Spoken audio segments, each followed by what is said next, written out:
नमस्कार मित्रांनो, मी डॉक्टर परेश फालक. टोरंटोहून ऑटोवाला ट्रेनने जाण्यासाठी आम्ही आलो आहोत युनियन स्टेशनवर. या तिकीट काउंटर्सवरून आपण VRLचं तिकीट काढू शकतो.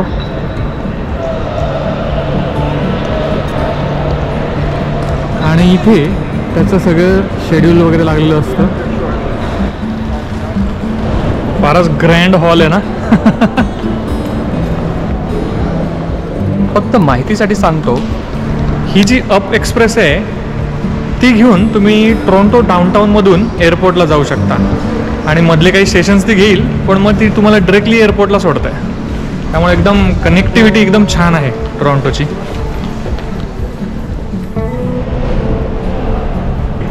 अप एक्सप्रेस म्हणजेच युनियन पियर्सन एक्सप्रेस जी एअरपोर्टला घेऊन जाते.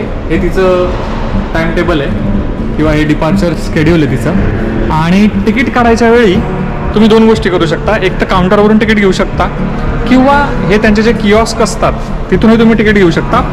पण काउंटरपेक्षा प्रेस्टो कार्डने किऑस्क करून घेतलेलं तिकीट स्वस्त आहे. So why not.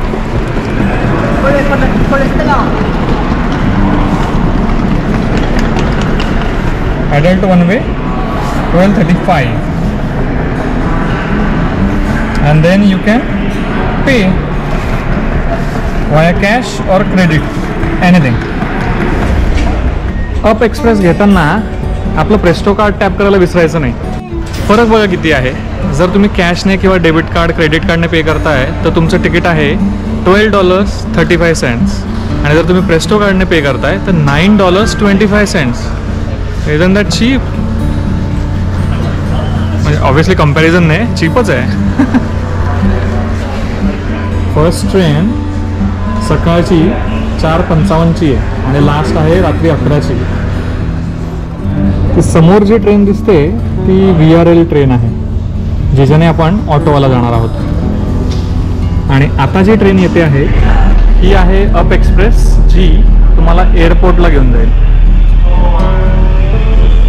एनिवेज, इथे तिकीट्स चेक करून आपण ट्रेनमध्ये प्रवास करू शकतो.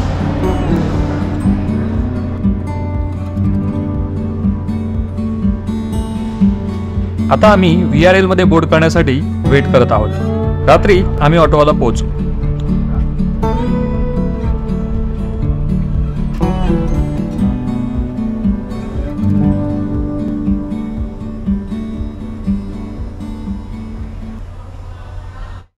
फायनली आज माझी रिटर्न फ्लाईट आहे. आज मी ऑटोवाहून परत भारतासाठी निघत आहे. माझा जर्नी ऑटोवाहून टोरंटो, टोरंटोहून अबुधाबी आणि अबुधाबीवरून मुंबई असा असणार आहे. तर हा आपल्या कॅनडा ट्रिपचा शेवटचा एपिसोड म्हणता येईल. मला स्वतःला खूप मजा आली या पूर्ण एक्सपिरियन्समध्ये, या पूर्ण अनुभवामध्ये. आणि सगळे अनुभव तुमच्यासोबत शेअर करायला भन्नाट मजा आहे. पण मला जाणून घ्यायचं आहे की तुम्हाला काय वाटलं. तर प्लीज तुमचे काही सजेशन्स असतील, तुमचे काही ॲडवाईस असतील तर ते कमेंट सेक्शनमध्ये मला लिहायला विसरू नका. त्यामुळे आपले पुढचे जे काही प्रवास वर्णनं असणार आहेत, प्रवास अनुभव असणार आहेत, ते आपल्याला आणखीन इम्प्रूव्ह करता येतील आणि आपण दोघे एन्जॉय करू शकू. राईट.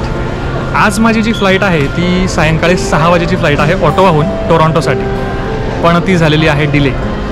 आणि माझा जो लेओव्हर होता टोरंटो एअरपोर्टला तो होता हार्डली 1.5 तासाचा, जो आता फक्त 40 मिनिटांवर राहिलेला आहे. त्यामुळे मला बऱ्यापैकी धावपळ करावी लागणार आहे. सो माझा सल्ला राहील की जर लेओव्हर आपण थोडा एक्स्ट्रा ठेवला 2 फ्लाईटमध्ये, म्हणजे तसंच तिकीट बुक केलं तर आपली ऐनवेळी धावपळ होत नाही. आज एअर कॅनडाच्या काही फ्लाईट्स कॅन्सलसुद्धा झालेल्या आहेत. तसं होऊ नये किंवा तसं जर झालं तर आपल्याला दुसरा काही ऑप्शन रेडी असला पाहिजे. आपण काही दुसरा ऑप्शन निवडू शकलो पाहिजे, म्हणून आपल्याकडे वेळ हवा. असं नको व्हायला की आपलं सामान चाललं जातं आहे पुढे आणि आपण राहतो आहे मागे.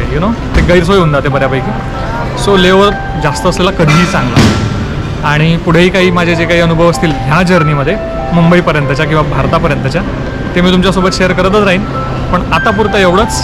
आणि भेटत राहू असेच व्हिडिओच्या माध्यमातून. आणि तुमचे कमेंट सेक्शनमध्ये विचार मांडायला विसरू नका. धन्यवाद. Take care. Bye bye.